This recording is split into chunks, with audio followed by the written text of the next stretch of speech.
I'm joined now by our James Freeman, our man in New Jersey, so to speak, and his governor, Chris Christie, is in, of all places, Israel. He's on a mission to Jerusalem, and it's not as odd as it may seem, but I think there's probably three ways to come at this subject, James. One is the politics, one are the real trade issues, and then there's politics again. So the original politics thing, they're spinning this as something that Governor Christie has to do to establish his international credibility as a major public figure. Yeah, I think there's something to that. You recall when last fall he decided, despite pleas and a lot of requests from certainly business community in this city to get into the race, the reason he said he wouldn't get in was he wasn't ready. He didn't have the experience. And I think specifically where he has not really had much experience is foreign policy. Yeah. But the fact is that virtually all recent governors of New Jersey have gone to Israel. And there's a reason for that. I mean, New Jersey has the fourth highest number of Jews in the United States, probably New York, Florida, and I would assume California as well.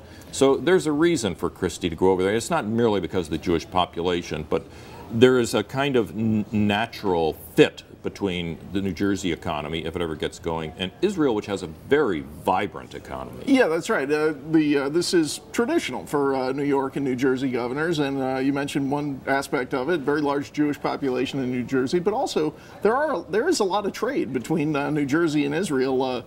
New Jersey, obviously known for its pharmaceutical sector, and same thing in Israel, very active biotech venture capital backed, as well as some larger companies there. So there's actually a ton of cross-border trade between these two places. But yeah, it's the political benefit to the governor is to basically check that big box that's been kind of empty. You look at his history, and he came up through New Jersey politics, and then was a U.S. attorney prosecuting cases in New Jersey, mainly political corruption, and now as governor, obviously day to day it's a lot of domestic issues, so this is a way to broaden his game. Well, this is frequently the case. I mean, governors, some of them come up through their legislatures, but you know, George W. Bush was the same thing. As a businessman, became a governor, and as governor, they spend most of their time being governor, not traveling the world. Though it is true that more governors today have gone off on trade missions. So it is inevitable that you get into a situation like this. If you're going to take the next step up, you have to start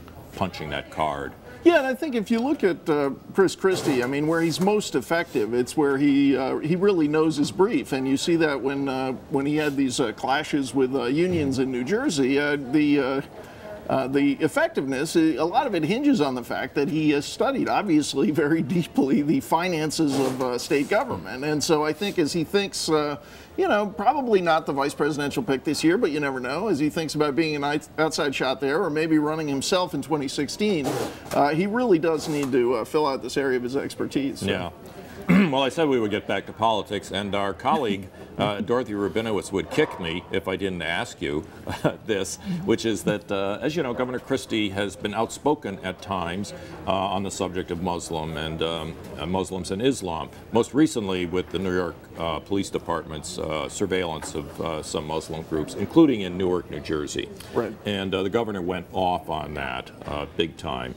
And he also appointed famous pro-Islamic fellow to the New Jersey State bench. Got criticism for that as well. Is there any sense here in which you think he might be trying to balance those controversies by showing that his credibility with the Jewish community is strong? Well, I suppose that's possible, but it seems pretty strong. From what I can tell, he met today with Prime Minister Netanyahu, and I think they had a very cordial meeting, and he's of course, going along on the trip with a lot of constituents and people from the area who are Jewish, who I think he enjoys a great deal of support there. So I don't think Paul Singer, the private equity investor. Right. So I don't think that's a particular weakness for him, but certainly it doesn't hurt if you're reaching out to that community to show that you're interested in Israeli issues. Well, I'll tell you, as a former New Jersey and myself, James, with what Chris Christie is trying to do for the economy of that state, and there's a lot of potential in New Jersey, and it, I think, would be a good fit. And if he's going to make good on what he's trying to do with the economy, he's going to have to reach outside that state to attract people in there to help build it. And I think the Israeli companies would probably work out pretty well for him. Yeah, I think whether it's companies in Israel or anywhere else, they are going to be attracted to a more hospitable business environment. And this is kind of another interesting year where he's kind of moving toward reform, but he is working with the Democratic legislature, so you're always kind of wondering what's the appropriate bar to set for his performance. But this is the year where he's really trying to reduce taxes, and I think for anyone thinking about business creation, that's an exciting prospect.